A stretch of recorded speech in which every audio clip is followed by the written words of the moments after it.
Morning 10th class. आज हम करेंगे 10th क्लास के मैथमेटिक्स के chapter 12 areas related to circle की एक्सरसाइज 12.2 का क्वेश्चन नंबर 5।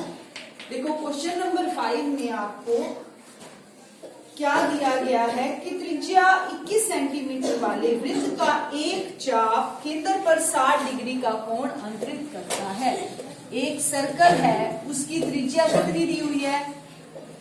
21 सेंटीमीटर। ठीक है, ये 21 सेंटीमीटर हो गई आपकी त्रिज्या। ये केंद्र हो गया। ठीक है, जो वृत्त का चाप है वो केंद्र पर 60 डिग्री का कोण बना रहा है। यहाँ पर कोण कौन सा है? 60 डिग्री का। ठीक है, हमने निकालना क्या है? पहले तो हमने फर्स्ट पार्ट में हमने निकालनी है चाप की लंबाई। देखो बहुत आसान है, इसका फॉर्मूला भी है, आप फॉर्मूला भी इसका लर्न कर सकते हो। अगर आपको फॉर्मूला लर्न नहीं है तो देखो कितना आसान तरीका है। पूरा एंगल कितने का होता है? 360 डिग्री का। ठीक है, जब 360 डिग्री का एंगल है तब चाप की लंबाई कितनी है बताओ? चाप की लंबाई, ये तो त्रिज्या है 60 सेंटीमीटर। 360 ये पूरी चाप है। जब एंगल आपका पूरा घूम रहा है तो चाप भी तो ये पूरी है। ठीक है, ये चाप क्या है? इसको क्या बोलते हैं? चक्कर, पूरा चक्कर परिधि है ना। तो जब चाप की लंबाई कितनी है? फिर चाप की लंबाई ही तो हो गई परिधि। ठीक है, तो चाप की लंबाई कितनी है? 2 पाई आर। परिधि वृत्त की क्या होती है? 2 पाई आर। जब कोण 1 डिग्री है तो चाप की लंबाई कितनी होगी? 2 पाई आर बटे 360 डिग्री। हमने चाप की लंबाई तब निकालनी है जब कोण कितना है? 60 डिग्री। यानी हमने ये वाली चाप की लंबाई निकालनी है। ठीक है, इसका मतलब जब कोण 60 डिग्री है तो चाप की लंबाई 2 पाई आर बटे 360 मल्टीप्लाई 60 डिग्री है ना। ठीक है, ये तो तरीका आपका चाप की लंबाई निकालने का। अगर आप इस तरीके से नहीं कर सकते तो आप फॉर्मूला लर्न करो। चाप की लंबाई का फॉर्मूला होता है 2 पाई आर। या तो ये फॉर्मूला लर्न कर लो, सीधा लिख देना चाप की लंबाई, ये जिसको फॉर्मूला याद हो जाए सीधा इसमें थीटा पुट करो, 60 डिग्री है और फाइंड करो। ठीक है, अब हमने पाई कितना लेना है? इसमें दिया हुआ है पाई, फिफ्थ क्वेश्चन में नहीं दिया हुआ। इसका मतलब पाई हमने क्या लेनी है? 22/7। 2 22/7 आर कितना है? 21। 60/360 ये काट 6 से कट जाएगा ना, 1/6। ठीक है, 7 तिये 21, 3 दूनी 6, 2 से ये भी कट जाएगा। क्या आएगी चाप की लंबाई? 22/7। ये होगा आपका फर्स्ट पार्ट। ठीक है, सेकंड पार्ट में हमने क्या निकालना है? चाप द्वारा बनाए गए त्रिज्या खंड का क्षेत्रफल। ये त्रिज्या खंड है ना, 2 त्रिज्याओं और चाप के बीच का भाग, ये त्रिज्या खंड है। अब त्रिज्या खंड का फॉर्मूला आपने को पता ही है ना।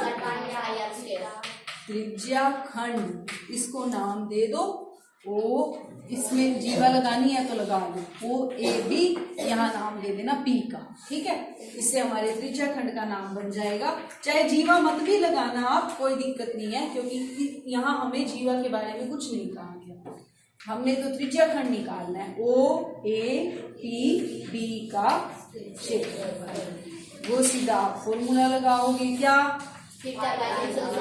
पाई R square theta by 360 degree. ठीक है, पाई क्या लेनी है? 22/7। आर क्या है? 21। थीटा कितना है? 60/360। ये क्या निकल आएगा सोल्व करके? आपका त्रिज्या खंड का क्षेत्रफल। 7 ये 21, 3 दूनी 6, ये 11 से कटेगा। 11 को 21 से गुना करो, 11 कम 11, 11 दूनी 22 और 1 23। ये सेंटीमीटर में है ना, तो सेंटीमीटर स्क्वायर। ठीक है, अब हम करेंगे फिफ्थ का थर्ड पार्ट। संगत जीवा द्वारा बनाए गए वृत्तखंड का क्षेत्रफल। अब ये कह रहे हैं ना जीवा द्वारा बनाए गए, तो अब आपको जीवा भी लगानी पड़ेगी, ठीक है। वृत्तखंड क्या है, ये वाला है ना वृत्तखंड, ये वाला ए पी बी। जीवा और वृत्तखंड क्या होता है, जीवा और चाप के बीच का भाग, है ना। तो ये जीवा और चाप के बीच का भाग, ये है हमारा वृत्तखंड। ठीक है। तो अब हम निकालेंगे वृत्तखंड क्षेत्र ए पी बी का क्षेत्रफल। बिल्कुल जैसे मैंने आपको कल बताया था, इसका क्षेत्रफल इस पूरे त्रिज्या खंड में से इस त्रिभुज का माइनस कर देंगे, है ना। त्रिज्या खंड यानी क्षेत्रफल, त्रिज्या खंड का क्षेत्र। कौन सी त्रिज्या खंड, कौन सा त्रिज्या खंड जो हमने अभी अभी निकाला था, बी। हाँ, का क्षेत्रफल माइनस में त्रिभुज का क्षेत्रफल, त्रिभुज कौन सी, ओ ए बी का क्षेत्रफल। ठीक है बेटा, ये थोड़े से लेंथी हो सकते हैं वृत्तखंड का क्षेत्रफल निकालना, लेकिन मुश्किल नहीं, ठीक है। अब देखो त्रिज्या खंड का क्षेत्रफल मैंने अभी निकाला, ये रहा, है ना। कितना आया था, 231 सेंटीमीटर स्क्वायर। ठीक है, निकाल लिया, सेकंड पार्ट काम आ गया आपने। अब क्या निकालना है, त्रिभुज का। अब पहले हमने त्रिभुज देखनी पड़ेगी, कैसे त्रिभुज है, समकोण त्रिभुज है, समबाहु त्रिभुज है, या सिंपल त्रिभुज है ना। समकोण होता है जिसमें 90 डिग्री का कोण हो, है ना। 90 डिग्री के कोण में फॉर्मूला क्या था त्रिभुज के क्षेत्रफल का, 1/2 गुना ऊंचाई। लगाया ना हमने ये फॉर्मूला। तुमने ध्यान ये रखना है त्रिभुज कैसी है। अब इसमें 90 डिग्री का कोण तो है नहीं है ना, इसका मतलब ये समकोण तो है ही नहीं। अब हम पहले ये चेक करेंगे ये कैसी त्रिभुज है। त्रिभुज ओ ए बी में एक कोण 60 डिग्री का, ठीक है। और हमें पता है कि तीनों कोणों का योग कितना होता है, 180। ठीक है, इसका मतलब जो बाकी दो कोण बचेंगे वो होंगे 180 माइनस 60, 120 डिग्री के, दोनों मिला के, एक नहीं, दोनों मिला के 120 के होंगे, है ना। 30-90 भी हो सकते हैं, है ना, 60-60 भी हो सकते हैं। यही हमने देखना है कि बाकी दो कोण कितने डिग्री के होंगे। जब हम कोण निकाल लेंगे तो हमें पता चल जाएगा ये कैसी त्रिभुज है। अगर हमें ये पता लग गया कि ये त्रिभुज कैसी है, तो हम त्रिभुज के क्षेत्रफल का फॉर्मूला भी लगा पाएंगे उसी हिसाब से कि कौन सी त्रिभुज के क्षेत्रफल का फॉर्मूला लगाना है हमने। तो अब हम ये वाले एंगल निकालेंगे, ठीक है। अब OA और OB क्या है, ध्यान से समझना ये चीज, में काम आएगी जो मैं समझा रही हूँ। त्रिज्या है ना, OA और OB क्या है, त्रिज्या। Very good. और दोनों बराबर हैं, त्रिज्या तो बराबर ही होती है, जितनी एक होगी वही और की त्रिज्या है, तो 21-21 तो है। इसका मतलब ऐसी त्रिभुज जिसकी दोनों भुजाएं बराबर हों, उसके सामने वाली भुजाओं के सम्मुख कोण भी क्या होते हैं, बराबर। ये समद्विबाहु त्रिभुज में हमने 9th क्लास में कि जब त्रिभुज की दो भुजाएं बराबर होती हैं तो उसके सम्मुख कोण भी बराबर होते हैं। अब हमें ये पता लग गया कि एंगल ए और एंगल बी भी बराबर होंगे, क्योंकि इस भुजा के सामने ये वाला कोण है और इस भुजा के सामने ये वाला कोण है। इसका मतलब ये दोनों समान भुजाएं हैं, तो दोनों के सामने के कोण भी क्या होंगे, समान होंगे, ठीक है। अब इसका मतलब मैं 120 का आधा कर दूं, क्योंकि दोनों मैंने एंगल बराबर ही रखने हैं। 120 का आधा यानी 60, है ना। 120 को 2 से भाग दे दो आधा निकालने के लिए, 60, है ना। ये भी 60, ये भी 60। अब तीनों ही 60 हो गए, तो कैसी त्रिभुज हो गई है अब,